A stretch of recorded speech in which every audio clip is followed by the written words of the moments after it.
Et salut à tous, aujourd'hui on se retrouve pour la vidéo review de l'épisode 5 et 6 de Ninjago saison 15. Alors commençons. Souvenez-vous, la dernière fois, on a vu Nya et Maya rentrer dans Merlopia, donc le repère des Merlopiens, et de Kalmar, et on avait vu qu'à la fin, Kalmar avait réussi à capturer Nya et Maya, et donc dans l'épisode 5, il les a enfermés, et c'est par là que l'épisode commence. Donc au début, comme je l'ai dit, on voit Nya et Maya enchaînés, puis Kalmar décide d'aller leur parler, donc il se présente comme le prince de Merlopien, et donc Kalmar va demander à Nya et Maya de leur donner des informations sur l'amulette de foudre qui se trouve donc sur l'île qu'on a vue dans la saison 14.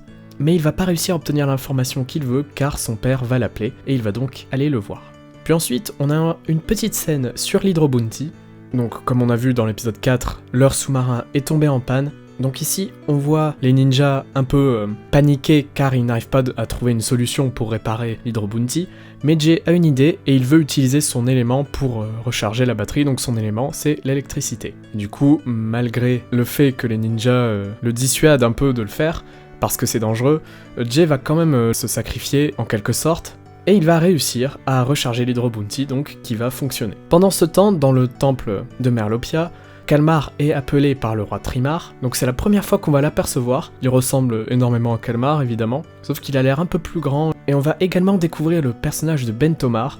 Donc Bentomar c'est un peu le fils adoptif du roi Trimar, donc le demi-frère de Kalmar, et on voit que Kalmar n'a pas l'air de beaucoup l'apprécier, comparé à Trimar qui se comporte comme un vrai père envers lui. Donc Trimar, pourquoi il a appelé son fils? Eh bien tout simplement parce que des navires ont coulé ces temps-ci, et il soupçonne Kalmar d'être derrière tout ça. Donc Trimar, lui, c'est un roi assez pacifique, et il dit vouloir vivre en paix avec les habitants de la surface. Mais Kalmar, lui, bien sûr, son objectif c'est de réveiller la créature Wojira, mais ça son père ne le sait pas, et il est pas d'accord de base. Bref, du coup Trimar va demander à Kalmar si c'est lui qui est derrière tout ça, et si c'est lui qui a attaqué les habitants de la surface. Kalmar, lui, va nier les faits, et va faire semblant de dire qu'il est triste, et va rejeter la faute sur les habitants de la surface en disant que leurs navires sont mal construits. Trimar décide de le croire et le laisse partir en lui rappelant bien que c'est interdit d'attaquer les habitants de la surface car c'est un peuple pacifique.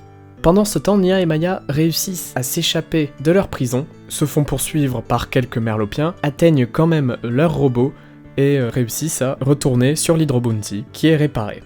Mais le peuple de Merlopia réussit à retrouver l'Hydro Bounty et vont les arrêter et les emmener dans le royaume de Merlopia pour être jugés devant le roi Trimar. Donc une fois arrivés devant le roi Trimar, les ninjas vont expliquer la situation et vont dire que Kalmar les a attaqués et qu'il essaye de réveiller le dieu Wojira. Donc à ce moment-là, Trimar il est très surpris et assez en colère. Il va appeler Kalmar, lui demander si tout cela est vrai, mais évidemment Kalmar lui il va se défendre, il va dire non ces ninjas mentent. Trimar lui il est assez en colère, il va rappeler à son fils que c'est son père et c'est lui le roi, donc c'est lui qui décide. S'il décide de ne pas attaquer les habitants de la surface, de ne pas réveiller Wojira, c'est son droit, et ce n'est pas à Kalmar de décider, mais Kalmar va faire l'irréparable et va décider de tuer le roi Trimar. Donc à ce moment-là, il y avait pratiquement personne à part les ninjas et quelques gardes, alors Kalmar va se servir de ça pour appeler tous les gardes du royaume et leur dire que c'est les ninjas qui ont tué le roi Trimar. Donc les ninjas vont essayer de s'enfuir, Bentomar, le fils adoptif, va essayer de soigner le roi Trimar, mais Kalmar va lui faire croire que c'est trop tard, vaut mieux le laisser mourir en quelque sorte.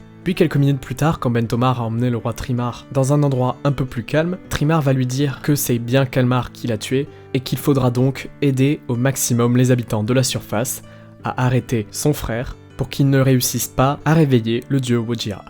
Donc là je viens de vous raconter le résumé des deux épisodes en même temps, donc en vrai il se passe pas grand chose, mais les actions s'enchaînent assez bien, donc ça rend les épisodes plutôt cool. J'ai bien aimé les moments de suspense, donc par exemple quand on voit Jay en train d'essayer de réparer l'Hydro Bounty, et aussi quand Kalmar réussit à tuer le roi Trimar. Donc là je trouve que l'histoire se met bien en place, ça change un peu du scénario un peu plat qu'on avait eu ces dernières saisons je trouve, et surtout ça met en place de vrais méchants comme Kalmar, donc pas de faux méchants comme dans la saison 14 avec Ronin et les gardiens de l'île. Là, on voit vraiment que Kalmar c'est un vrai méchant, il a vraiment des intentions mauvaises et il est prêt à tuer son père pour réussir. Donc globalement, c'est des bons épisodes, hâte de voir ce qui nous attend dans les 2 prochains épisodes, n'oubliez pas qu'ils sortent tous les samedis. Sur ce, n'hésitez pas à donner votre avis en commentaire sur les épisodes, à mettre un like et à vous abonner. Moi je vous dis à la prochaine pour de nouvelles vidéos.